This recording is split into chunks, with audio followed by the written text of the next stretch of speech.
사실 오늘이 가장 이게 올라가는 거예요. 올라갈 때 이게 팍 올라가야지. 이게 이제 내려올 땐 좀 수월해요. 이제부터 내려가는 거예요.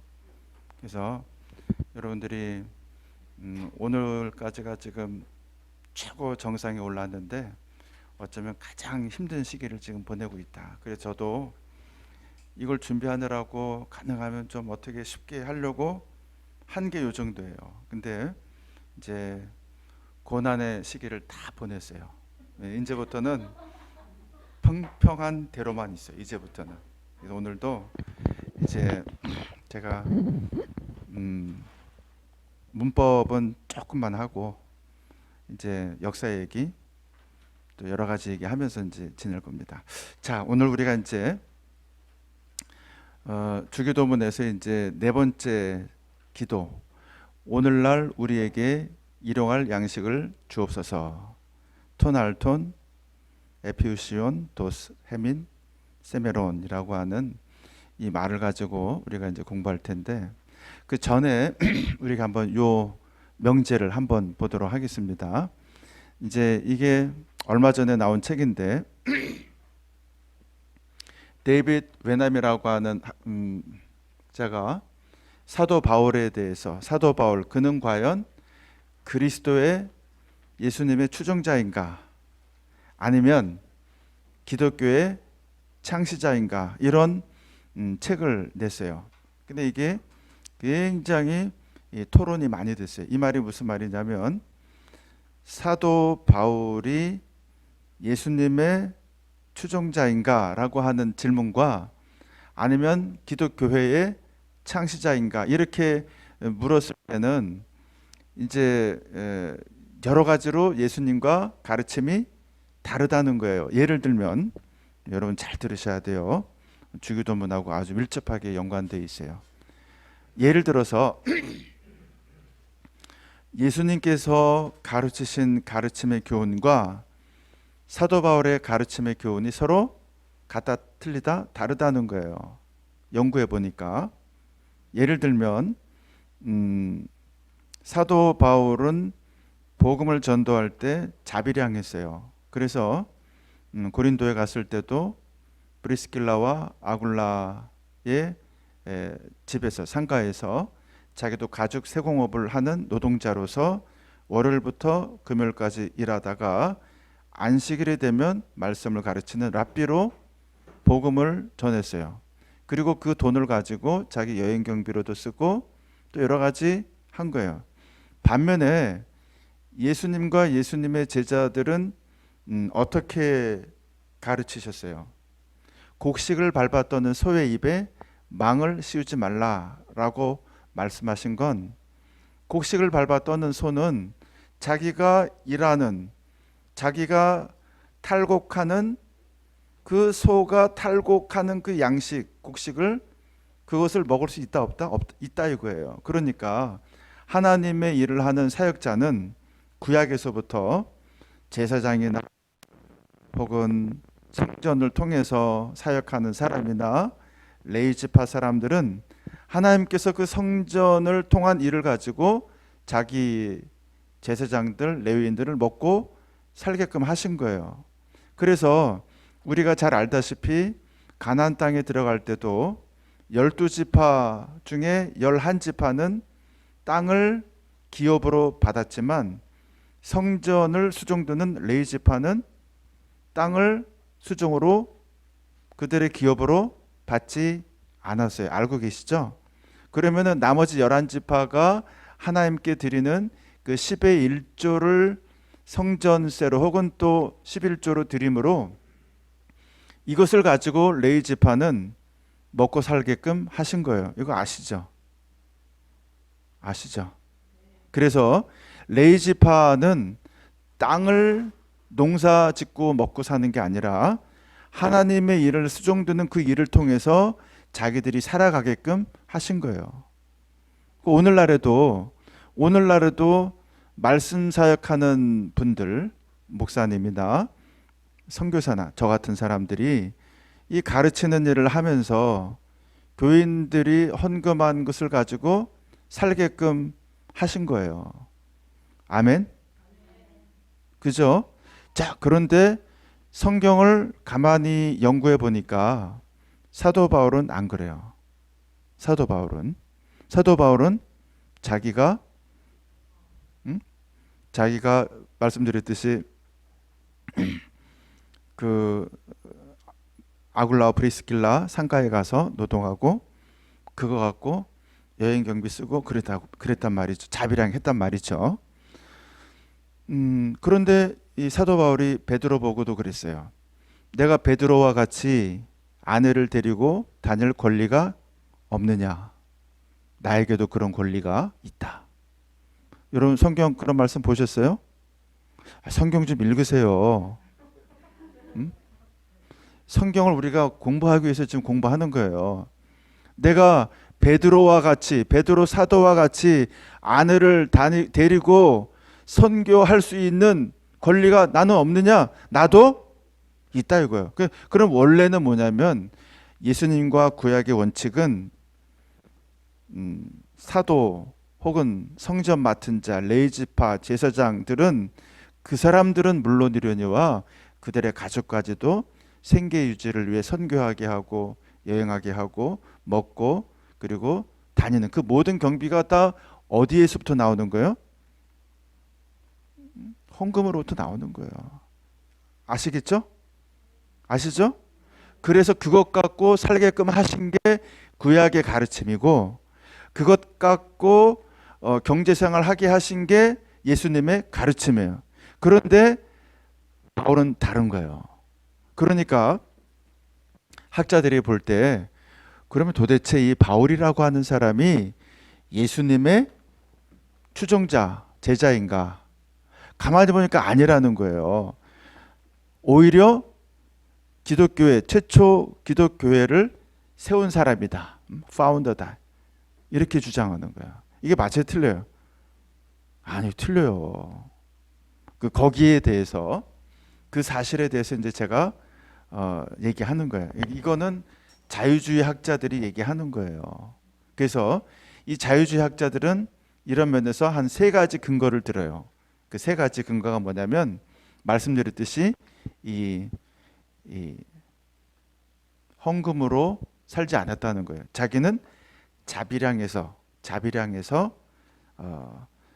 선교하고 자기가 돈 벌어서 여행하고 그거 가지고 사역했다는 거예요. 자비량. 두 번째는 고린도전서 7장을 보게 되면 뭐라고 말씀하시냐면 고린도 교회에 있는 이 여러 가지 상황을 보면서 고린도 교인들에게 뭐라고 가르치냐면 예수 믿는 사람과 믿지 아니하는 사람, 예수 믿는 아내와 믿지 않는 남편, 그 중에서 믿지 않는 남편이 예수 믿는 아내와 살기를 원치 않으면 믿는 아내는 이혼해. 이렇게 가르친 거예요. 이혼해라고 한 말은 아니지만 갈리게 하라. 이렇게 한 거예요. 근데 예수님과 구약의 법칙은 뭐예요? 아니, 하나님께서 짝지어 주신 것을 너희가 하지 못하리라. 이렇게 말씀하신 게 구약의 법칙이고 또 예수님의 가르침이에요. 하나님께서 짝지으신 것을 사람이 나누지 못하리라. 그런데 고린도전서 여러분들 7장을 보시면 말씀드린 대로 갈려? 그럼 갈리게 하라. 이렇게 이혼이라고 한 말은 아니지만 갈려? 그럼 갈리게 해. 이렇게 가르치시거든요. 다르네. 구약과 예수님의 교훈과 사도 바울의 가르침이 같다 틀리다? 겉으로 드러나는 걸 볼 때는 같아요, 틀려요. 지금 다 이해하고 계시죠? 그죠? 이해하고 계시면 끄덕끄덕 해주세요. 끄덕끄덕. 이해 안 되면 이렇게 절레절레 하시고요. 네. 지금 그래서 다르다는 게 또 세 번째로는 어떤 근거를 드냐면 정결법. 이 정결법이 굉장히 중요한 거예요. 정결법. 이 정결법이 뭐 음식에 대한 정결법도 있고 할례에 대한 정결법도 있고 유대인과 또 이방인에 대한 정결법이 있는데 여기에 굉장히 많은 내용들이 있어요. 한 가지 예를 들면 유대인들은 신전에 이방 신전에 제사 드린 거 먹어요, 안 먹어요? 절대 안 먹어요. 그렇지만 고린도 전서에 사도 바울은 뭐라고 가르치냐면은 입으로 들어가는 것이 너희를 더럽히는 게 아니라 너네 속에 있는 것들이 너희들을 더럽히는 것이다. 이렇게 가르쳐요. 그리고 또 할례에 대해서 다 정결법에 관한 내용입니다. 디모데, 이 사도 바울의 제자 디모데를 데리고 예루살렘으로 갈 때는 거기 있는 장로들과 유대인들을 대상으로 해서 그들 때문에 이 디모데를 할례를 받게 하고 예루살렘 성으로 들어가요. 그런데 그의 또 다른 제자인 디도라고 하는 제자가 있어요. 이 디도라고 하는 제자가 같이 있을 때 예루살렘에서 장로들이 와요. 할례 받은 그들은 물론 다 할례를 받았죠. 장로들이 올 때 이 디도에게 넌 절대 할례하지 말라라고 가르쳐요. 이런 할례에 대해서도 이중적인 가르침을 줘요. 여러분들 한번 제가 물어볼게요. 이렇게 왜 사도 바울은 이중적으로 가르치고 혹은 또 예수님께서는 이렇게 말씀하셨는데 자기는 또 왜 이렇게 했을까? 이런 것들이 상당히 이제 논쟁거리가 됐어요. 그 논쟁거리가 된 거는 그럴듯하죠, 그죠? 그죠? 네. 그러면은 왜 그랬을까요? 오늘 거기에 대해서 우리가 첫 번째 이제 생각할 텐데 왜 그랬을까요? 말씀해 보세요.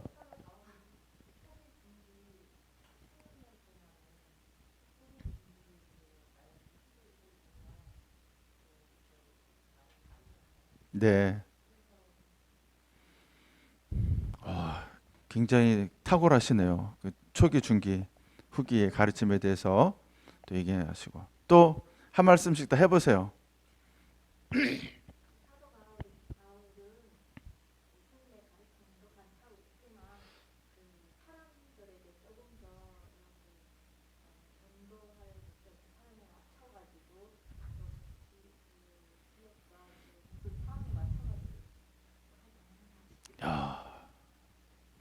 굉장히 탁월하세요. 진짜 탁월하세요. 이렇게 이제 우리 과목이 재밌어지려면 대화를 많이 해야 돼요. 이제 시험은 이제 지나갔으니 새로운 걸로 이제 우리가 재밌는 걸로. 네. 이제 시험은 이제 이렇게 안 볼 거예요. 생각하시면서 서로 대화하면서 이렇게. 맞습니다. 맞습니다. 전도하기 위한 노력이다.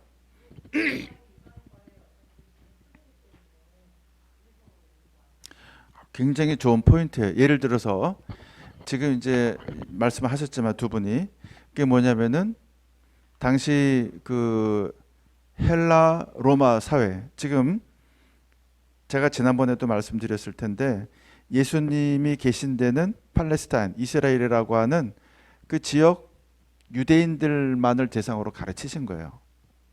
그걸 꼭 염두에 두셔야 돼요. 유대인들을 떠나지 않았어요. 유대인 지역 예루살렘 그리고 그 근방 갈릴리 유대인을 떠나 그 밖의 나라로 가지 않았어요. 복음서에 보게 되면. 반면에 사도 바울은 이제 이 예루살렘 이스라엘을 떠나서 어디까지 가게 되냐면 안디옥 그다음에 소아시아 유럽 전 유럽을 세계를 다 돌아다니는 거예요. 그러니까 예수님의 가르침은 유대인들을 대상으로 가르치신 가르침이었지만 이 가르침을 이제는 그 대상이 헬라인, 로마인, 이방인들을 대상으로 가르쳐야 했기 때문에 이제 상황이 완전히 360도가 바뀐 거예요. 예를 들어서 한번 여러분들 생각해 보세요. 지금 돈 받는 문제를 한번 생각해 볼게요. 돈 받는 문제. 우리가 이제 교회에서 말씀 듣고 헌금하는 시간 은혜로 감사로 하잖아요. 문제가 안 되는데 지금 이 상황은 어디 상황이냐면 여러분들이 아테네라고 하는 그 아고라 광장이라고 하는 그 상황을 생각하셔야 돼요. 그러면은 그 당시에는 수많은 소피스트들이 자기들의 궤변을 얘기하고 모자 내려가지고 일단의 강연을 한 다음에 돈 받아갖고 살아가는 사람들이 부지기수였어요. 그러니까 그 당시에 수많은 사상가들이 그 광장에서, 시장 바닥에서 자기들의 궤변, 자기들의 사상, 자기들의 철학을 1시간, 2시간 얘기하고 모자 던져갖고 걷어가는 거예요. 걷어가는 거. 그런데 만약에 이 사도 바울이 하나님의 복음을 전한다는 미명하에 복음과 설교와 말씀을 강론하고 난 다음에 그들과 똑같은 방법으로 모자 벗어갖고 돈 받아가면 차별성이 있어요, 없어요? 아, 이것도 뭐 똑같은 거구나. 그 사람들의 눈으로 볼 때는 하나도 다른 게 아니에요. 똑같은 거예요.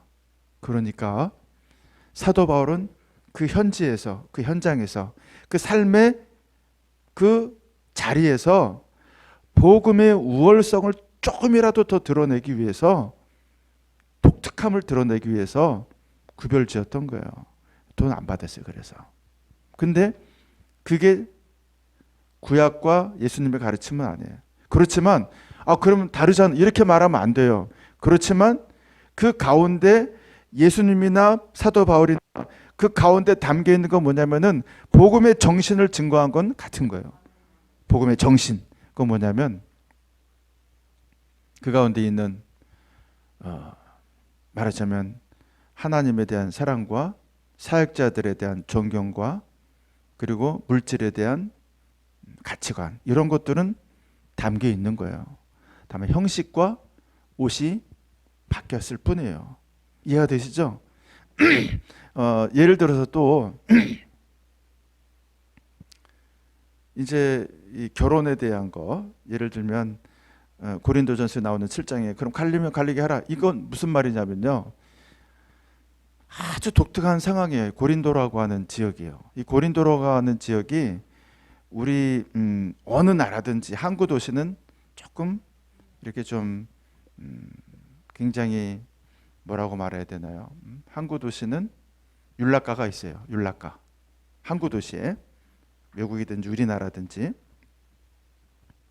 그런데 이 고린도는 로마에서 들어오는 항구, 소아시아로 나가는 항구가 각각 동과 서에 각각 있어요. 갱그리아 항구도 있고 또 레퀴움이라고 하는 항구가 동과 서 양쪽에 있어요. 그러니까 이쪽으로는 로마를 통해서 들어오는 항구고 이쪽은 소아시아로 나아가는 항구. 또 반대로 소아시아에서 들어온 물산들이, 양식들이 이 갱그리아 항구를 통해서 고린도를 지나서 아케 반도를 지나서 다시 이 리키움 항구를 통해 로마로 들어가는 이런 식이에요. 그러니까 항구가 양쪽에 큰 항구가 있는 거예요. 그 당시에는 이 고린도 지역에 소위 아프로디테라고 하는 신전이 있었는데, 이 신전에는 지나다니는 선박의 안전을 위한다는 미명하에 소위 이방 신전 예배가 드려졌어요. 이방 신전 예배, 그 아프로디테 신전에서. 여러분들 간혹가다 이렇게 여행 견문록 보게 되면 TV에서 큰 기둥들 가운데 신전의 그 모양들이 있잖아요. 그게 이제 다 그런 유적들인데, 이 아프로디테 신전에서 소위 신전의 선박의 안전을 위한다는 미명하에 그 예배를 돕는 성전 창녀들이 3,000명이나 있었대요. 3,000명. 그러니까 그 당시 고린도라고 하는 인구가 30만 명밖에 안 됐거든요. 30만 명. 그러니 그 지역을 돌아다니는 사람들이 예배를 드린다라고 하면서 성찬과 함께 그런 짓을 한 거예요. 그러니까 말하자면 그 지역이 얼마나 성적으로 타락했는지를 보여주고 있는 거죠.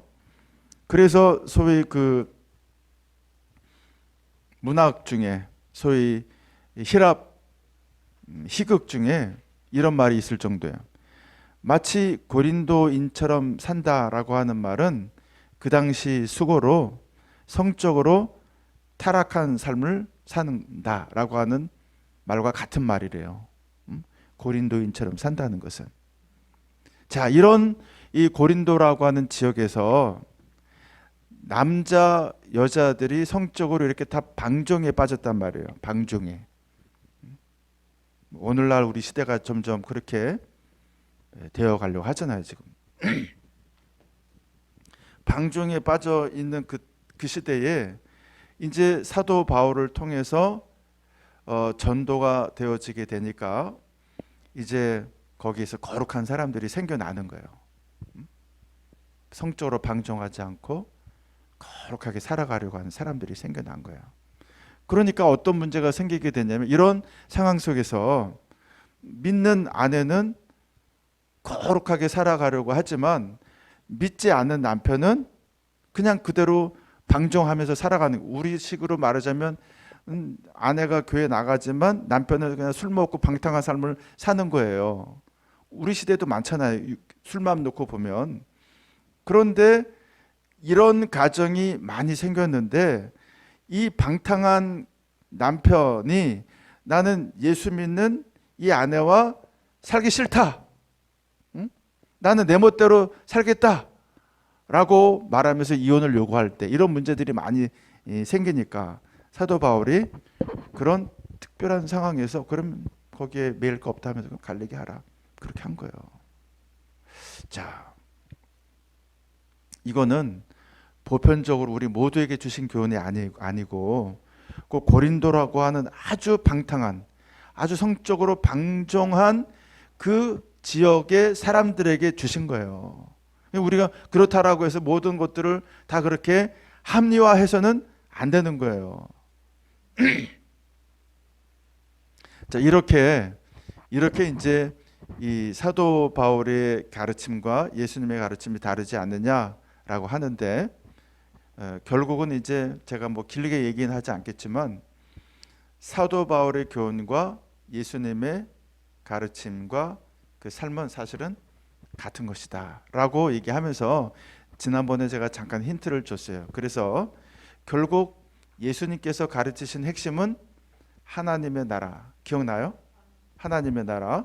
복음서에 보면 예수님께서 천국 비유를 일러 가라사대, 천국 비유를 가르치는 게 다 하나님의 나라예요. 그런데 사도 바울이나 서신서의 13권, 14권 이상은 다 예수 그리스도의 십자가와 부활을 강조했거든요. 결국 이것이 서로 다른 것이 아니라 하나님의 나라를 가장 효과적으로 드러낸 것, 그것이 바로 십자가와 부활이기 때문에 하나님의 나라는 예수님의 십자가와 그 부활을 통해서 분명하게 드러나게 된 것이다 라고 우리는 가르치는 거예요. 이해가 되시죠? 그럼 끄덕하신 겁니다. 자, 그래서 오늘은 그 중에 이 첫 번째가 되는 것, 이 빵 문제, 예수님의 가르침과 사도 바울의 가르침이 다르지 않냐라고 하는 것을 갖고 조금 더 이제 생각해보는 시간 갖도록 하겠습니다. 자, 여러분들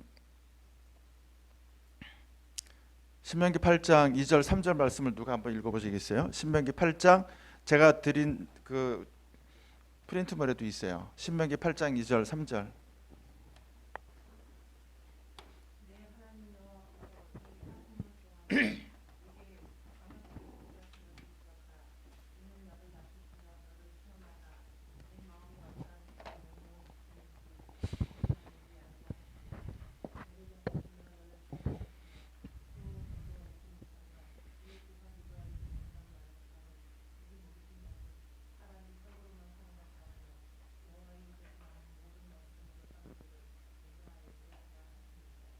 예, 사람이 빵으로만 떡으로만 살 것이 아니요 여호와 입에서 나오는 모든 말씀으로 살아야 할 것을 알게 하심이라. 사람이 떡으로만 살 것이 아니라 하나님의 여호와 입에서 나오는 모든 말씀으로 살아야 할 것이니라 라고 그랬어요. 자, 그런데 성경에 보게 되면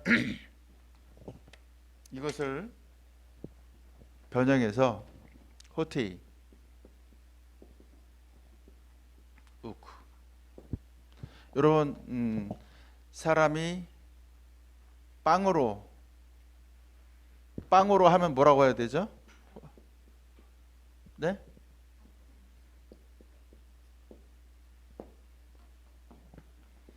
요 우크라고 하는 말은 빵으로가 아니라는 거예요. 그럼 뭐로 살아요? 하나님의 말씀으로 산다 할 때 뭐라고 말씀 뭐라고 했어요? 거기요? 그렇죠. 노무. 요 역격으로 해야지. 말씀으로 빵으로가 아니라 말씀으로 살리라 할 때 살리라가 제세타이라고 하는 말이에요. 제세타이.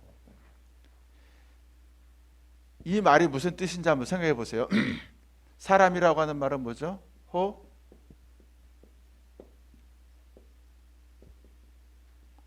안드로포스. 사람이 빵으로 아니라 말씀으로 살 것이다. 이 말씀이 무슨 말이죠? 이 말씀이 바로 제가 여러분들에게 계속 말씀드렸던 말씀으로 영적으로 생각하지 말고 일단은 말씀으로 생계 유지를 한다 이 말입니다. 경제적으로. 이해가 되시면 끄덕끄덕 하셔요. 사람이 지금 빵으로 살지 아니하고 말씀으로 산다라고 하는 말은 말씀으로 생계 유지를 한다. 경제적으로 살아갈 것이다 라고 하는 것을 먼저 생각하시라 이 말입니다. 그래서 이 여러분들이 이게 다음 주에 제스타이 시험 문제 낼 거예요. 제스타이 따라합시다. 살 것이다. 이게 자오 혹은 제소마이라고 하는 산다라고 하는 말인데 미래 시제로 해갖고 미래 시제는 여러분 이제 좀 이따가 제가 한 번 더 간단히 언급할 텐데 동사에다가 이 시그마만 붙이면 미래가 되는 거예요. 산다, 살 것이다. 시그마만 붙이면 끝났죠. 요 시그마만 붙이면 산다가 살 것이다가 되는 거예요. 그래서 사람이 빵으로 사는 것이 아니라 말씀으로 산다라고 하는 이 말은 하박국서에서부터 복음서까지 변형을 해서 이어져 오는데 의인은 믿음으로 산다. 이 말은 또 무슨 말이에요? 이 의인도 역시 물론 믿음으로 산다라고 하는 말이지만 영적이고 정신적인 얘기지만 그 이전에 먼저 믿음으로 삶을 영위해 나간다. 경제적인 삶을 영위해 나간다 이 말이에요. 이해가 되면 끄덕끄덕 하세요. 믿음은 의인은 믿음으로 말미암아 살리라. 하박국서에서 있는 말씀으로부터 해갖고 오직 복음을 전하는 사람, 이 계속 같은 말이에요. 복음을 전하는 사람은 역시 그 복음으로 말미암아 살리라. 이 말들이 다 지금 예수님의 가르침이에요. 예수님의 가르침과 구약의 가르침과 같은 맥락에 있는 거예요. 이해가 되시죠? 하박국서에 있는 의인은 믿음으로 말미암아 살리라. 그 다음에 또 빵으로 아니라 말씀으로 살리라. 복음을 전하는 자는 복음으로 말미암아 살리라. 이게 다 복음을 전하는 자는 복음으로 말미암아 살리라라고 하는 그 말은 복음을 전하는 자들이 복음을 통해서 성도들이 낸 헌금으로 자기의 생활을 영위할 것이다 이 말이에요. 문자적으로 이해가 됐죠? 분명히 이해가 됐죠? 그래서 그 말을 말하는 거예요. 자, 이 말을 우리가 조금 더 역사적으로 어떤 건지 이해하도록 해보겠습니다. 여러분들 지난번에 제가 지도를 그렸어요.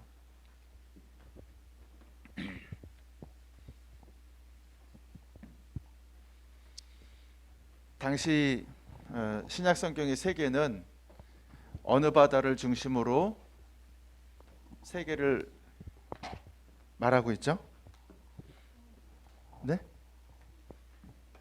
그렇죠. 지중. 누가 그러셨어요? 네, 지중해. 자, 그래서 지중해 여러분들이 이제 머릿속으로 이렇게 이쪽을 딱 보시면 왼쪽입니다. 영국을 기억하시고 스칸디나비아 반도가 이렇게 있어요. 그다음에 스페인, 그다음에 이태리 장화 모양의 이태리, 새 발톱 모양의 이게 고린도예요. 흑해. 여기가 터키. 그다음에 밑에 이집트, 리비아, 지브롤타, 아프리카, 사우디아라비아, 인도 차이나 반도, 우리나라 이만큼 있어요. 자, 이게 당시 세계예요. 자, 그러면 이제 지난번 우리가 공부한 거 이제 생각하셔야 돼요. 지중해 지금 우리는 무슨 공부하고 있는 거냐면 이 톤 알톤, 해몬, 이게 뭐라 그랬어요? 톤 알톤 해몬? 그렇죠. 에피우시온.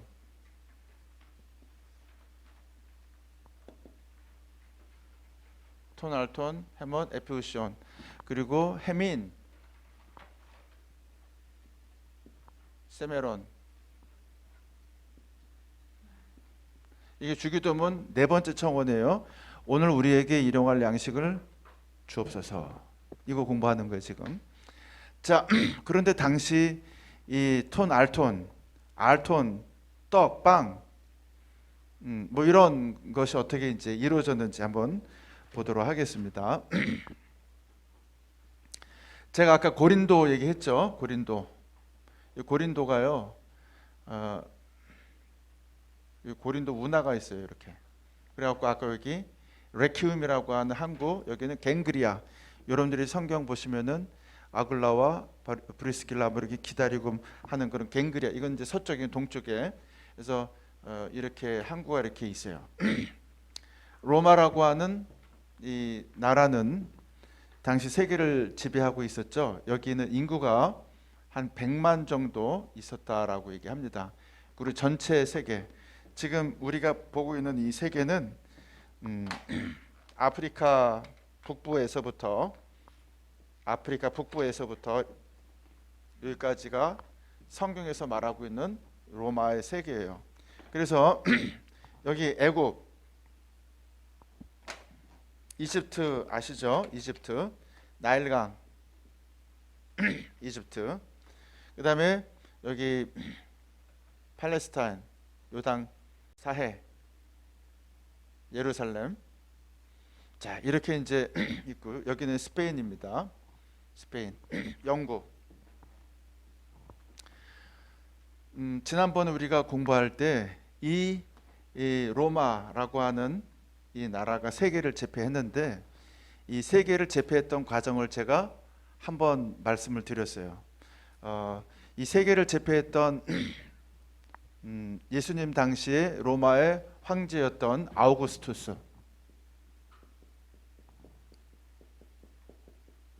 이 아우구스투스는 옥타비아누스라고 하는 장군이라 그랬어요. 그래서 소위 로마의 제2차 삼두 정치.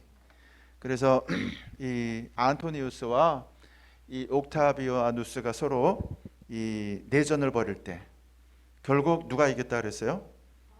아우구스투스가 이겼다 그랬어요. 이 안토니우스는 이 이집트의 클레오파트라와 연합군을 형성해서 싸웠지만 결국에는 옥타비아누스가 이 지중해 패권을 장악했다 그랬습니다. 그 마지막 해전이 이 이집트 앞에 있는 악티움이라고 하는 곳에서의 해전으로 전세가 이제 갈라지게 돼요. 결국 누가 이기냐면 옥타비아누스가 이겨요. 그래서 이 옥타비아누스가 이 안토니우스 클레오파트라 연합군을 이 악티움 해전에서 아주 완전히 깨부수고 결국에는 이 지중해 패권을 장악하게 되죠. 그런데 사실은 이 옥타비아누스의 출신이 할아버지가 종이에요, 종.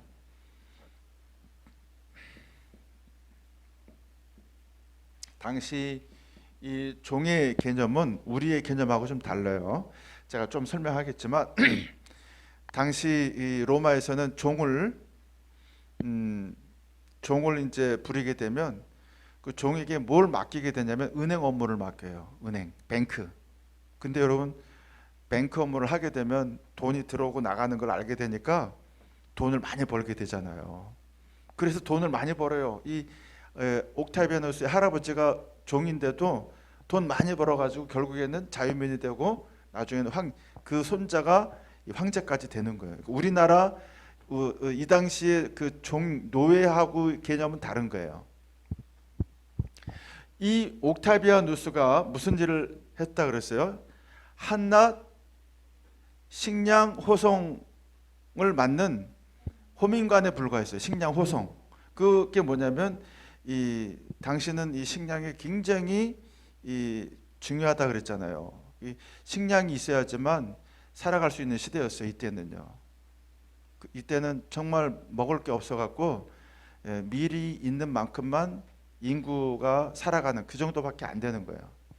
그래서 이제 식량 호송 호민관에 불과했지만 결국에는 이 식량을 통해서 그가 군사들의 민심, 군인들의 환심을 사게 되고 결국에는 이 전쟁에서 승리해서 이 옥타비아누스가 이집트 나일강에서 나는 풍요로운 이 곡창지대를 점령하게 되자마자 가장 첫 번째 한 일이 뭐냐면 여기에서 생산되는 밀, 그 당시만 해도 로마에는 토지가 그렇게 많지 않았어요. 시칠리 섬에서 나는 것밖에는 밀 농사가 그렇게 풍요롭지 않았어요. 그러니까 그만큼 세력을 확장할 수가 없는 거예요. 그런데 이 옥타비아누스는 이 토지에 자기의 패권이 있는 걸 알고 점점 이 밀 농사의 토지를 확보하기 위해서 전쟁을 한 거죠. 결국에는 이 풍요로운 나일강 유역의 토지를 점령하고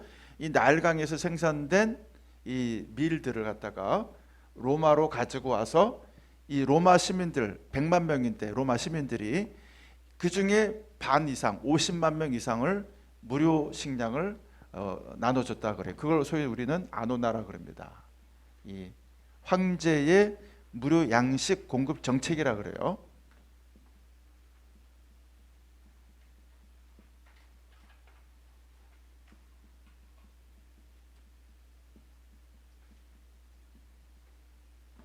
황제의 무료 양식 공급 정책. 그래서 이 아우구스투스가 정권을 장악하자마자 로마 시민들 50만 명 반 이상에게 무료 양식을 공급하게 되니까 이 로마 시민들이 환호하게 되고 이 옥타비아누스를 어떻게 했다 그랬어요? 황제로까지 등극시켰다 그래요. 등극. 그래서 이 로마 시민들이 이 옥타비아누스를 뭐라고 불렀어요? 파테르, 아빠라고 부르는, 주기도문의 맨 처음에 나오는 이 아버지여라고 하는 말하고 똑같은 말이에요. 로마 시민들이 자기들에게 양식을 공급해 주니까 로마 시민들이 이 옥타비아누스를 아빠라고 칭한 거예요. 거기에 제가 유사성이 있다 그랬죠. 아버지요. 오늘 하늘에 계신 우리 아버지. 누가 복음에는 아빠라는 말밖에 없다 그랬죠, 그죠? 아빠. 유사성이 있다 그랬어요. 자, 이렇게 되자 어떤 경제적인 형편이 이제 있게 되냐면 제가 여러분들에게 썼어요. 인플레 현상이 일어나게 돼요. 해외에서 재화가 들어오게 되면, 돈이 막 들어오게 되면 어떤 현상이 일어나게 되냐면 인플레 현상이 일어나게 되는데, 돈이 많이 들어오니까 집값이 막 올라가요. 집값이 올라가고 이자율도 올라가요. 이자율은 내려가. 돈이 많으니까, 그죠? 이자율은 내려가고, 그리고 당시 원로원에 이 돈 주고 원로원짜리를 사고 그랬거든요. 80만 세스타 하던 것이 거의 반 가까이 뛰어서 120만 세스타, 뒤에 다 써놔서 적을 필요 없어요. 제가 다 드렸어요. 120만 세스타까지 올라가는, 반 이상이 뛰는 거예요. 소위 금권 정치가 되는 거예요. 그러면서 어떤 일들이 일어나게 되냐면 여기에서 돈 있는 사람들은 살게 되지만 돈 없는 사람들은 더 가난하게 됐는데, 그 이유가 뭐냐면 이 외국에서 밀이 들어오게 되니까 로마에서 밀농사하는 사람들, 소농들은 거기에 가격 경쟁력이 있어요, 없어요? 공짜 밀이 들어오니까요. 가격 경쟁력이 없는 거예요. 우리나라에 포도 얘기했잖아요. 칠레에서 포도가 막 싼 게 들어오면 우리나라 이 안성포도 이런 거 안 먹잖아요. 싼 게 들어오면 경쟁력이 떨어지는 거예요. 그러니까 로마에 있는 소농들이 자기의 농사를 짓지 못하게 되니까 결국에는 이제 거짓대로 전락하게 되더라 하면서, 이 소위 우리가 요즘 말하는 양극화 현상, 그래서 이 부자들은 더 잘 살게 되고 가난한 사람들은 더 가난하게 되는, 그 당시 말로 중층적 사회가 돼요. 중층 양극화 사회입니다. 그래서 two tier society, 이중적인 부자, 비민층, 이렇게 아주 두 그룹만 있는 거예요. 그러면서 어떤 일이 생기게 되냐면, 여러분들 보세요. 이 로마에서부터 이렇게 알렉산드리아까지 오면, 이 알렉산드리아는 당시 인구가 80만이었습니다. 세계 제1의 도시가 로마고 세계 제2의 도시가 알렉산드리아, 이 이집트의 수도예요. 알렉산드리아. 세계 최고의 박물관이 여기, 도서관도 있고 엄청난 보물들이 다 여기 있어요. 그래서 로마에서 배를 타고 알렉산드리아까지 오면은 당시 바람이 이렇게 편서풍이 분다, 우리랑 똑같이 편서풍이 분다 그랬죠. 바람을 맞고 오면, 그 당시에는 동력선이 아니기 때문에 3일이면 여기 온다 그랬어요. 3일 빨리 오면. 자, 그런데 여기에서 양식을 실어가지고, 밀을 실어가지고 다시 돌아가려면 어떻게 해야 돼요? 못 가잖아요, 바람 때문에. 그래서 조밀하게 3일길마다 로마가 이 규칙적으로 항구 도시를 만든 것이 바로 하이파, 요파 해갖고 고린도, 에베소, 빌립보, 이렇게 다 당시 로마가 만든 도시들이에요. 그 도시들의 기본적인 토대는 양식을 호송하고 수송하는 항구 도시예요. 이해가 되시죠? 그만큼 뭐가 중요한 거예요? 먹는 게 중요한 거예요. 먹는 거. 양식을 어떻게 공급하느냐에 따라 자기 황제의 왕권이 사느냐 죽느냐, 이게 달려 있는 거예요. 백성들에게 어떻게 양식을 주느냐 못 주느냐, 공급하느냐 못 하느냐에 따라 자기의 정권이 왔다 갔다 하는 거예요. 그래서 돈 있는 사람들은 곡물에다가 투자하는 거예요. 이 당시에도 곡물에다가. 요즘에도 그래요. 돈 있는 사람들은 뭐 석유에다 투자하고 곡물에다 투자하고 막 그런 펀드가 있어요. 이 당시 사람들도, 돈 있는 사람들은 곡물에다가 투자해갖고 그 곡물을 창고에다 지어놓는 거예요. 그런데 이 배가 오다가 풍랑을 만나서, 당시도 태풍이 있잖아요. 우리나라 같은, 성경에도 나오잖아요. 유라굴라 태풍. 이런 태풍을 만나게 되면 그냥 곡물값이 어떻게 되는 거예요? 다 침몰당하면 미리 사다 놓은 곡물들의 값이 폭등을 해가지고 떼돈을 버는 거예요. 그러니까 이런 중층적 사회, 양극화 사회가 더 폭이 심해지는 거예요. 오늘날 우리들도 그래요. 그래서 이런 경제적인 상황이 있는 거예요. 그래서 이런 중층적이고 양극화된 사회를 살아가고 있는데, 당시 여러분들 성경에 보면 하루 품삯이 얼마인지 아세요? 하루 품삯. 성경에 알면 많이 보시라니까. 보통 드라크마 하루 품삯이잖아요. 데나리온. 성경 안 보시나 봐. 하루 품삯이 데나리온이에요. 데나리온, 드라크마.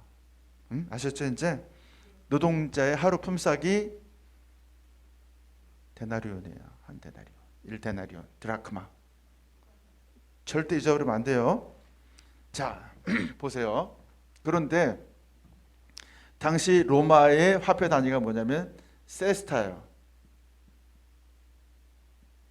4세스타가 1데나리온이에요. 4세스타가 군인들의 1급이 얼마인지 아세요? 군인들의 하루 일당이 2.5세스타예요. 군인들의 하루 일당이 2.5세스타. 그런데 노동자, 품삯, 하루 노동하는 품삯, 노동꾼의 품삯이 얼마라 그랬어요? 4세스타예요. 그죠? 그죠? 어느 게 더 많아요? 그런데 사람들이 노동을 이걸 했을까요? 이걸 했을까요? 네? 왜 군인을 해요? 이게 더 적은데? 자, 대답해 보세요. 생각을 해야 돼요. 생각.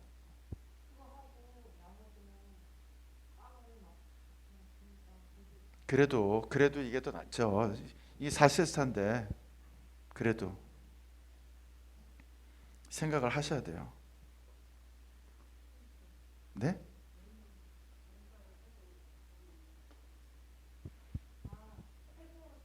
네? 아니야. 또 있어요. 좀 더 생각하세요. 조금 더 생각해 보세요. 제가 힌트를 드릴까요? 이거 1년 내내 할 수 있어요? 이제 이해가 되죠? 설명해 보세요, 그럼. 그죠? 시즌 워커죠.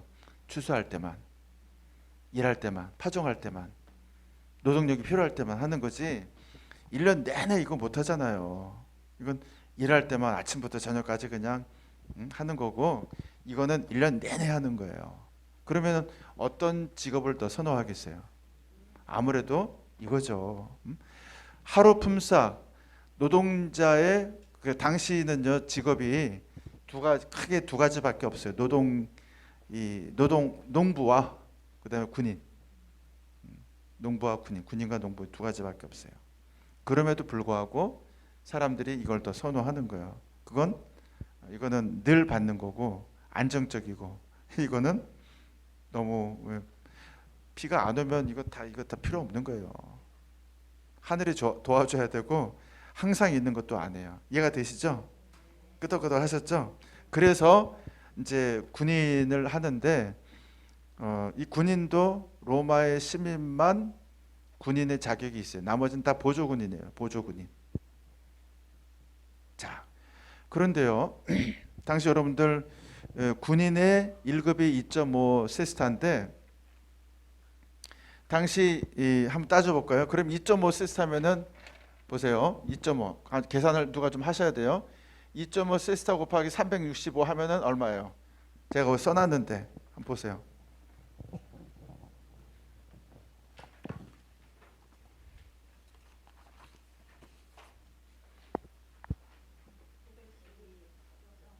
그렇죠? 제가 써놨어요. 거기다가 이거 여러분들 오늘 빵 먹는 거 우리가 좀 공부하는 거니까 좀 써놨어요. 전부 얼마예요? 912.5죠? 912.5 세스타. 이걸 데나리로 바꾸면은 4로 나누면 되는 거죠. 그럼 얼마예요?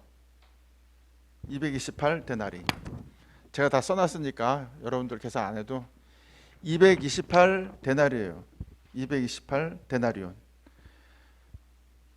로마의 군인들은 몇 년을 근무했냐면 20년을 의무 복무를 했어요. 그런데 애굽의 로마 군인의 1년 식량이 자료로 남아 있어요. 자료로. 그래서 애굽의 1년 로마 군인의 식량이 39 데나리온입니다. 39. 그러면 자, 따라오세요. 여러분들 생활비를 한번 이거 보지 말고요. 여러분들의 생활비 한번 따져보세요. 여러분들의 식비가 한 달에 한 4인 가족 기준 30만 원 든다라고 쳐요. 예를 들어서 이거 엔겔 지수에 다 나와 있는 거예요. 사회학자들이 4인 가족 기준으로 우리 가족의 식비가 한 달에 30만 원 된다. 그러면은 그 가정의 한 달 생활비는 얼마 될까요? 한 달 생활비 뭐 집세, 전기세, 뭐 의복비 혹은 또 뭐 기타 경비 해갖고요. 그게 복잡하죠. 근데 사회 과학자들이 그걸 통계로 다 내가지고 식비의 5배가 보통 생활비라고 얘기해요. 뭐 불만 있어요? 이건 사회 과학자들의 얘기예요. 제 얘기가 아니고. 그죠? 그래서 자기 집의 생활비 중에 식비가 30만 원, 40만 원, 50만 원 나간다고 하면은 거기에 곱하기 5 하면은 대략 그 집의 생활비가 되는 거예요. 생활비. 평균. 이제 되시겠죠?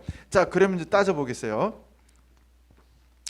당시 애국 군인의 식비가 얼마였냐면은 39데나리온이에요. 39데나리온이라고 한다면 이 애국 군인의 생활비는 얼마가 되겠어요? 곱하기 5를 하자 이거예요. 그럼 얼마죠? 195데나리온. 195데나리온. 자, 군인의 생활비가 195데나리온인데 여기 보면은 이 군인이 받은 봉급은 얼마예요? 1년에요? 그렇죠. 그럼 저축할 수 있는 돈이 남죠. 228에서 빼보죠. 228에서 195 생활비를 빼니까 얼마가 남아요? 33데나리온이 남는 게. 이거 이제 1년에 저축할 수 있는 돈이 이거예요. 1년에 저축할 수 있는 돈. 1년에 33데나리온 저축할 수 있어요. 우리나라 돈으로 말하자면 곱하기 5만 원 곱하기 하루 품삯이 이게 데나리온이거든요. 5만 원 곱하기 한 5, 30, 한 200만 원 좀 되는 거예요. 1년에 이렇게 이 정도 좀 저축할 수 있는 거예요. 저축을. 자, 그런데요. 보세요. 그러면은 군인들은 공짜 식량 받았잖아요. 그죠? 공짜 식량 받았으니까는 거기에다가 더 저축을 할 수 있겠죠. 그 식량을 가지고 39가 1년치 식량을 받으니까 저축할 수 있는 돈은 얼마입니까? 72데나리온이에요. 72데나리온. 그런데 이 72데나리온을 복리로 계산하면 20년 동안 이걸 복리로 계산하면 20년을 더하면은 아마 복리로 계산하지 말고 간단 계산하면 얼마죠? 1,400데나리온에다가 퇴직금 받아요. 20년을 복무하면 퇴직금 받아요. 그 퇴직금이 얼마라고 써 있어요? 3,000데나리온. 3,000. 그럼 전부 4,400데나리온이 이게 이제 20년 동안 근무하면 이제 20년 근무하고 나서 받는 돈이에요. 제가 대충 따져 보니까 이게요. 4,000데나리온 치면 한 2억 정도 되는 거거든요. 우리 5만 원씩 계산하면요. 말하세요. 네? 아, 프린트. 아까 제가 다 드렸는데.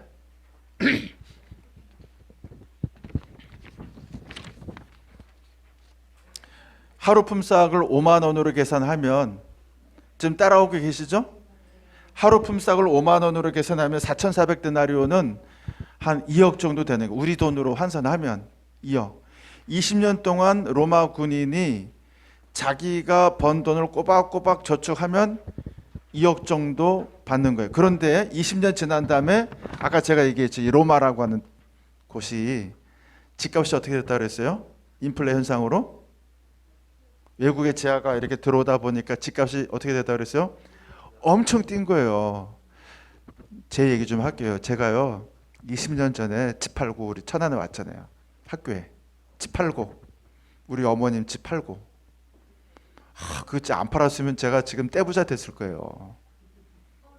서울에서 제가 서울에서 살았거든요. 정릉.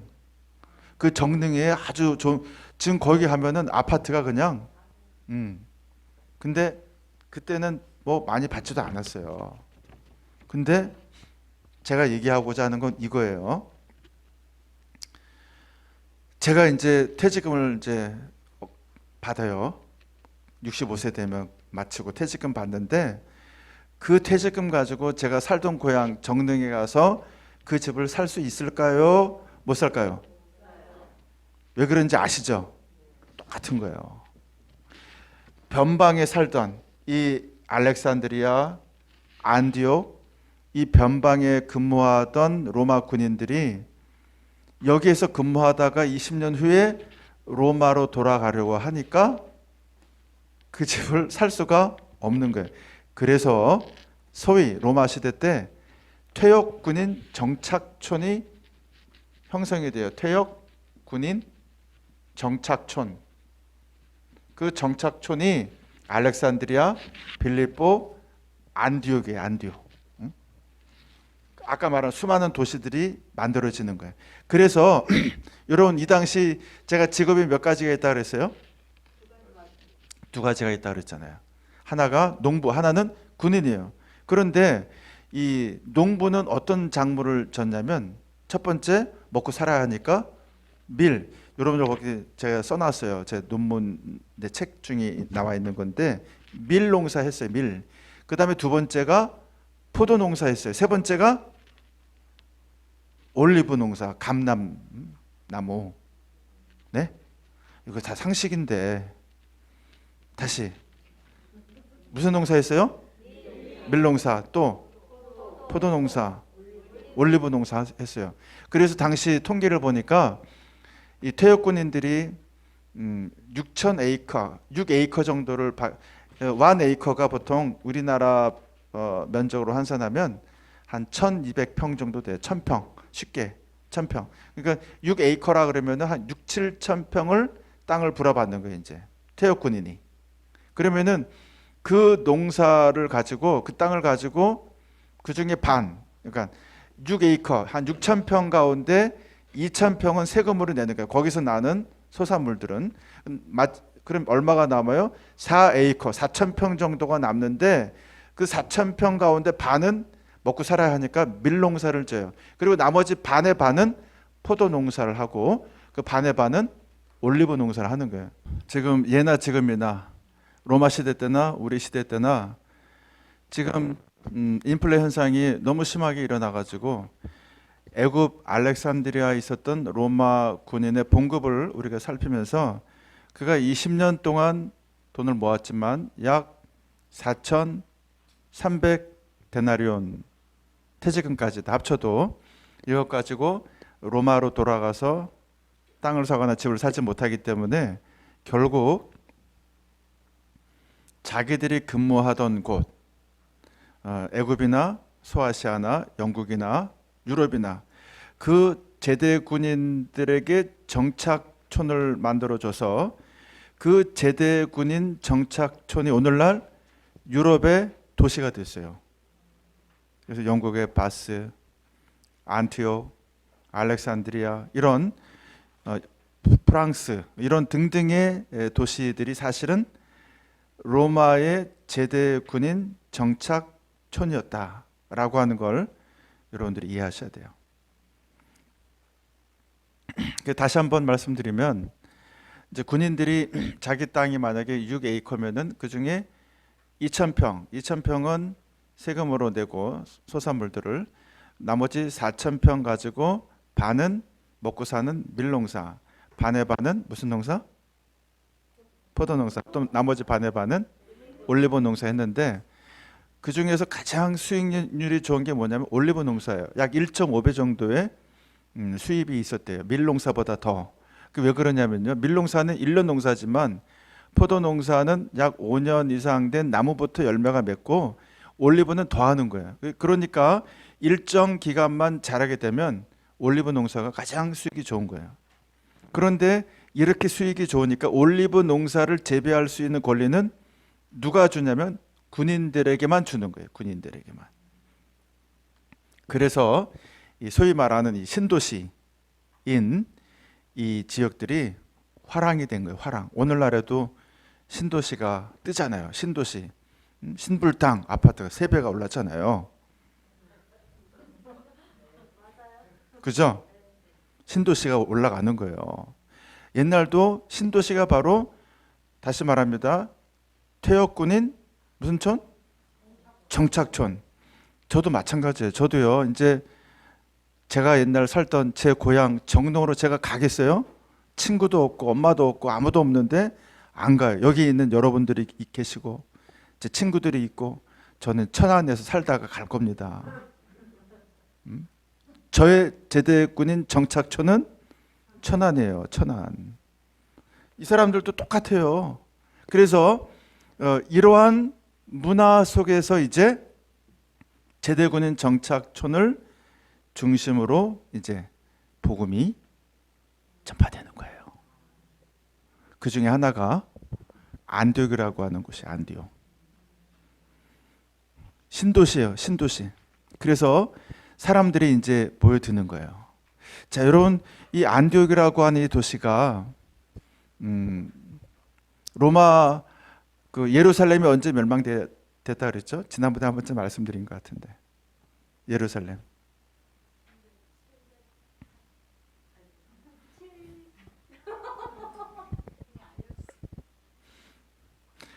상식이에요. 딱 나와야 돼. 여러분들 이게 제가 처음에 얘기했지만 일반 평신도는 공부 안 해도 돼.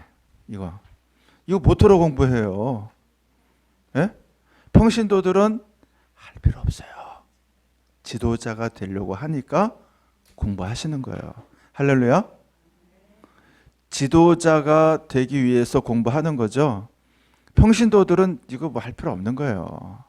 그래서 기본적인 이 역사적인 문맥, 언어적인 상황 이런 것들을 우리가 나중에 사전 볼 정도는 알아야 돼. 지금 이거 다 외우는 것도 다 잊어버려요. 하지만 이렇게 하다 보면 요렇게 해서 요렇게 읽는구나. 읽는 정도는 알게 돼요. 그러면 나중에 사전 보고 혼자 공부할 수 있게 되는 거예요. 제 목표가 거기까지예요. 여러분들 지금 어렵지만 이거 여러분들이 다 암기하리라고 제가 기대하지 않아요. 그렇지만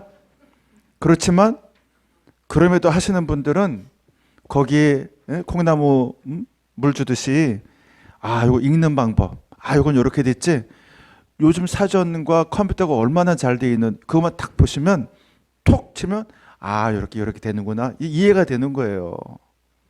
근데 지금 아무것도 안 하시는 분들은 그것도 몰라요. 이제 보면 갖다 줘도 이게 뭘 말하는 건지 몰라요. 아시겠죠? 그래서 일단 할 때는 빡세게 하자 이겁니다. 아시겠죠? 그래서 다시 말씀드리지만 평신도는 공부 안 해도 돼요. 하지만 지도자가 되실 분들이라면 최소한의 수준까지는 가고 익히고 공부를 하셔야 되는 거예요. 자, 그래서 로마가 예루살렘을 침공한 때가 AD 70년이에요. 예수님 공생애 하시고 30세, 그 다음에 부활 십자가 달리시고 33세 어간, 그게 AD잖아요. 그리고 나서 한 40년 더 있다가 70년경에 타이두스 장군이 예루살렘을 침공하고 그리고 73년까지 저항하다가 3년 더 저항하다가 마지막 73년에 예루살렘의 돌 위에 돌 하나도 남기지 않고 완전히 멸망당해요. 거기 있던 유대인들 다 어떻게 돼요? 뿔뿔이 흩어져요. 뿔뿔이. 그 뿔뿔이 흩어진 유대인들이 어디 가 계세요? 그 뿔뿔이 흩어진 유대인들이 이제 신도시를 찾아가는 거예요. 유대인들이 얼마나 이 상업적인 전략이 강해요. 그죠? 그래서 아까 제가 그 그림을 그렸지만 그 유대인들이 흘러간 곳이 유대인들이 새로 로마 퇴역군인 정착촌이 그렇게 많이 만들어졌는데 그렇게 경제가 좋은 곳에 가지 않겠어요? 우리들도 안 그러겠어요?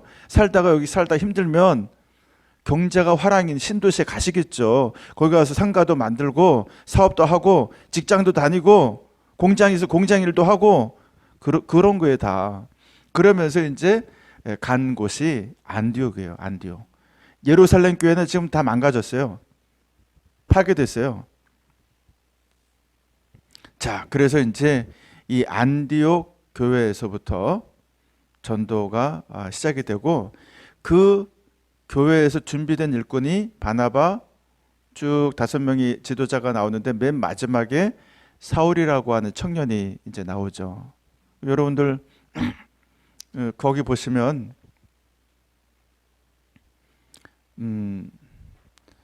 스데반을 죽일 때 앞장선 사람이 바로 사울이죠. 이 사울이 앞장섰다라고 하는 말은 당시 처형법이 증인되는 사람이 랍비로서 처형 하나님에 대한 참남죄를 진 사람을 머리통만한 바위덩어리를 가지고 먼저 찍으면 그 사람이 증인 노릇하고 그 사람이 증인되어서 죽이는 사람에게 돌 던져서 그 사람 죽이는 게 그 당시에 처형법이었어요. 하나님 참남죄, 성전 모독죄 뭐 이런 것들이죠. 바로 그렇게 이 사울이 그렇게 스데반을 죽이는 일에 앞장섰는데 그거 왜 그런지 아시죠? 사울이 하나님 믿었어요, 안 믿었어요? 이게 하나님을 믿었어요. 여러분들 구약에 보면 민수기 22장 거기 비느하스 이야기 제가 말씀 안 드렸나요? 비느하스, 네? 비느하스 이야기가 나와요. 전염병이 돌아요. 출애굽하다가 오늘날처럼 전염병이 도는데 그럼 다 근심이죠. 어른들이 다 근심이죠. 지역에 전염병이 도는데 근데 모두가 다 근심 고민 모세 장로들이 다 고민하고 있는데 그 중에 한 젊은 놈이 유대인 남자가 자기 혼자 즐기겠다고 미디안 여자를 어른들이 다 보는데 장로들이 보는데 미디안 여자를 데리고 자기 텐트 장막으로 데려가는 거예요. 이걸 분이 여긴 비느하스가 창을 가지고 따라 들어가서 그 남자와 여자를 등가죽으로부터 백가죽으로까지 성경에 그렇게 표현되어 있어요. 그래서 찔러 죽였어요. 이걸 하나님이 기뻐하셨을까요? 안 기뻐하셨을까요? 성경 읽으셔야 된다니까요. 성경 오늘 읽어보세요. 민수기. 하나님이 기뻐하셨어요. 하나님께서 그 비느하스의 그 질투를 내가 기뻐한다라고 말씀하셨어요. 그 비느하스의 여호와의 질투심을 비교하면서 비느하스를 칭찬하셔요. 그 질투라고 하는 말, 영어의 zealous라고 하는 말이거든요. 그게 바로 열심이라고 하는 말과 동의어예요. 열심. 그래서 그때 이후로부터 이스라엘의 열심당원이라고 하는 게 생겼어요. 그 뭐냐면 하나님의 열심, 하나님의 질투를 따라가는 더 열심인 사람들의 모임. 우리들도 그렇잖아요. 뭔가 있으면 거기에서 더 열심인 여러분들 같은 사람들이 있잖아요. 바리새파 가운데에서도 더 열심인 사람들이 있어요. 그 사람들이 바로 열심당이에요. 그죠? 이 사울이라고 하는 청년이 열심당원이에요. 바리새파 사람이면서. 그래서 지금 이 스데반이라고 한 사람이 예수 믿는다고 하면서 이상한 얘기 하니까 이 사울이 비느하스와 같이 자기들의 이 믿음을 어긋나게 하는 이 스데반 죽이는 것을 하나님께서 자기를 기뻐하신다라고 믿은 사람이에요. 스데반 죽이는 것과 같이, 비느하스와 같이. 그래서 그렇게 죽인 장본인이 바로 이 사울이라고 하는 청년이에요. 그런데 그가 다메섹 가다가 예수님 말씀을 듣고 이제 변화가 되죠. 그 사울이 그리고 나서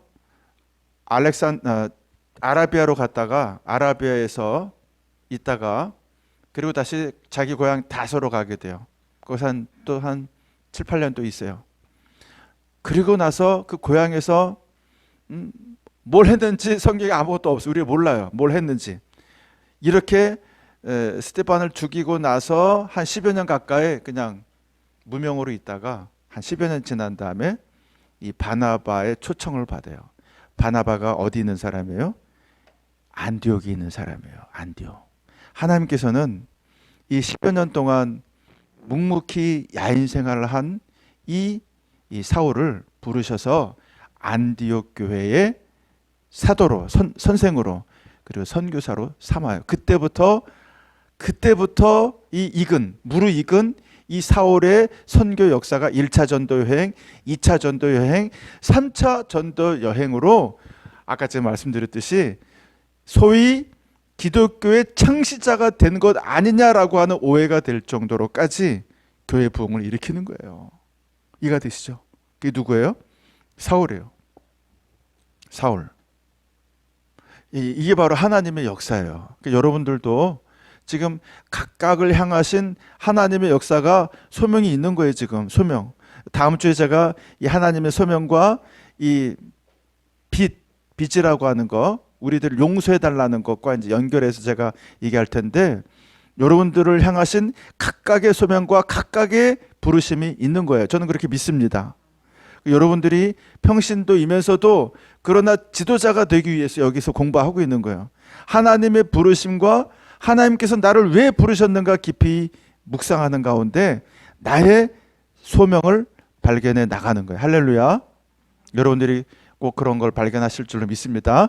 그래서 이제 남은 5분 동안 다음 주 시험 2가지 요거 말하고 끝날 거예요. 우린 여태까지 명사, 형용사, 관사, 지시대명사 했죠? 오늘 처음으로 동사 하는 거예요. 동사는 요거 2가지밖에 안 할 거예요. 현재 능동태 직설법 동사, 현재 이거 미래, 요거 미래. 그래서 한번 따라 합시다. 루오, 루에이스, 루에이.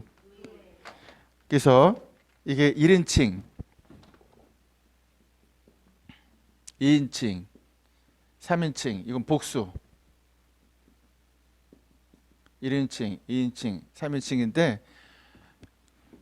이것도 역시 명사 변화랑 같이 하나만 외워두면 똑같아요. 루오, 루에이스, 루에이. 여기까지가 어간이에요. 여기. 풀다.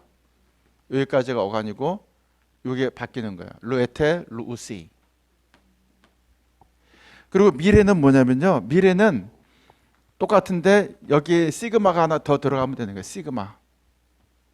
루소 이렇게요. 여기 시그마가 보이죠? 요것만 집어넣으면 이게 미래가 되는 거예요. 할 것이다. 할 것이다. 한번 따라해 보겠습니다. 제소마이. 내가 살다. 살 것이다. 제세. 내가 제세. 제세타이. 그가 살 것이다. 제소메타. 우리가 살 것이다. 제세스테. 너희가 살 것이다. 제손타이. 그들이 살 것이다. 이건 현재요. 루오멘, 루에테, 루우시. 끝. 여기 다음 주 시험입니다. 간단하죠, 아주요? 요것만 하면 되는 거예요. 그리고 여기에 대한 참고 자료가 제가 드린 자료에 있는데 시험은 2개만 봅니다. 똑같아요, 변화가. 자, 그래서 이제 제가 드린 자료를 한번 보시면 이제 이 프린트물 보세요. 1번 첫 번째 쪽 보세요. 집사님 한번 읽어주세요. 누가복음 4장 4절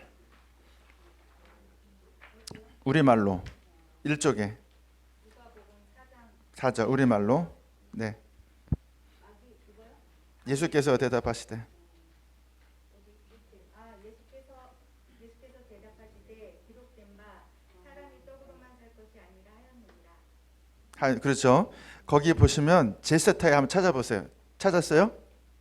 제세타이 밑줄 걷죠? 이거 제가 아까 써드린 거예요. 오티 우크 에피 알토. 빵으로만 아니라 노모 말씀으로 제세타이. 여기 보세요. 제세타이 살 것이다. 아시겠죠? 제세타이 말씀으로 살 것이다. 호 안트로포스는 사람이. 아시겠죠? 다음 주에 요 번역도 나오고 요것도 문법도 시험에 나오는 겁니다. 밑줄 친 거예요. 자, 그다음 이쪽 넘어갑니다. 이쪽 넘어갑니다. 그다음 옆에 뒤에 분 한번 또 읽어보시는데요. 이번에는 로마서 1장 17절 한번 읽어주세요. 로마서 1장 17절. 복음에는 하나님의 의가 나타나서 믿음으로 믿음에 이르게 하나니 기록된 바 오직 의인은 믿음으로 말미암아 살리라 이것도 제가 아까 얘기했죠. 의인은 믿음으로 산다, 복음으로 산다, 혹은 의인은 뭐로 산다 나왔잖아요. 믿음으로 말미암아 살리라고 밑에 보니까 헬라어 보면 제스타이 있어요 없어요? 똑같은 말이에요. 있죠?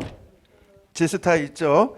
그 다음에 믿음으로라고 하는 말은 에크피스티오, 믿음으로부터 산다 이 말입니다. 의인이라고 하는 말은 호디카이오스, 의인은 믿음으로 에크피스티오스, 살 것이다. 제세타이.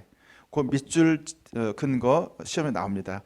뭐가 나오냐면 제세타이가 나온다 이 말입니다. 다른 거 안 나오고 제세타이. 그 다음에 그 다음 분 히브리서 10장 38절 읽어주세요. 네, 믿음으로 말미암아 살리라 똑같죠? 에크피스테오스 이게 믿음으로라고 한 뜻이고 제세타 여기 나와 있어요. 제스타이 살 것이다 똑같아요.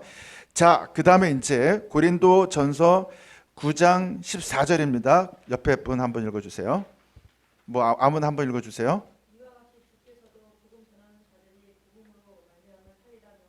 네, 그리고 그 다음 분이 그 밑에 거 한번 다른 번역 읽어보세요. 공동 번역. 다른 분이.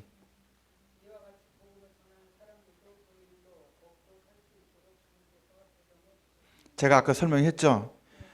고린도전서 9장 14절 개정 개역 번역에는 복음으로 말미암아 살리라 우리가 추상적으로 많이 이해를 하는데 공동 번역 현대인의 성경 번역 보면 그 일로 먹고 살 수 있도록 이해되시죠?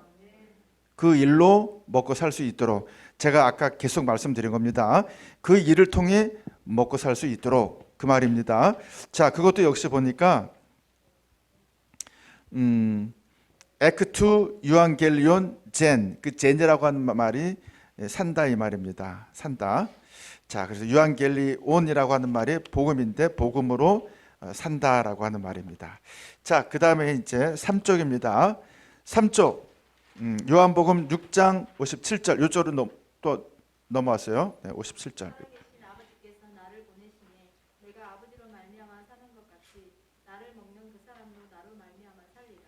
나로 말미암아 살리라. 이 디아 우리 배웠죠. 디아 플러스 목적격 뭐뭐 말미암아 뭐뭐 때문에 그죠?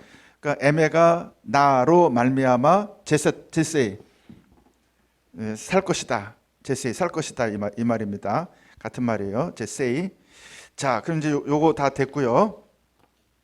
문제는 그 밑줄 친 제세타에만 나옵니다. 그 다음에 이제 5쪽임 3 다음에 4쪽인가?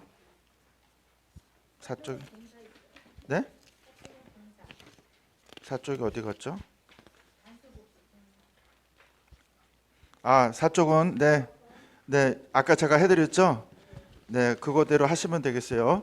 그래서 현재 능동태 직설법 루 요거 문제 나오고요.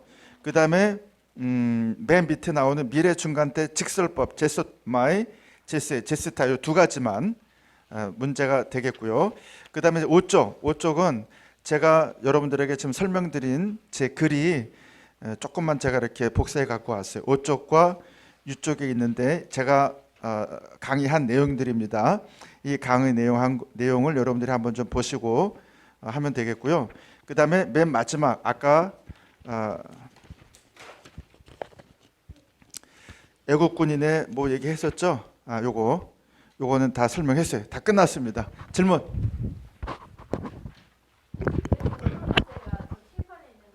두 가지. 네, 번역 문제 밑줄 근거 중에 제스타에 나오는 거. 제스타에. 네. 그 다음 주는 문제가 없어요. 요거 두 개만 있고 제스타에 나오는 거 두 개만 번역 문제 위아 헬라어로 번역, 헬라어로 쓰는 거 두 개밖에 없어요. 오늘처럼 이렇게 안 해요. 아시겠죠? 이제 산 넘어갔어요. 이제 아주 부드러운 길만 남았어요, 이제.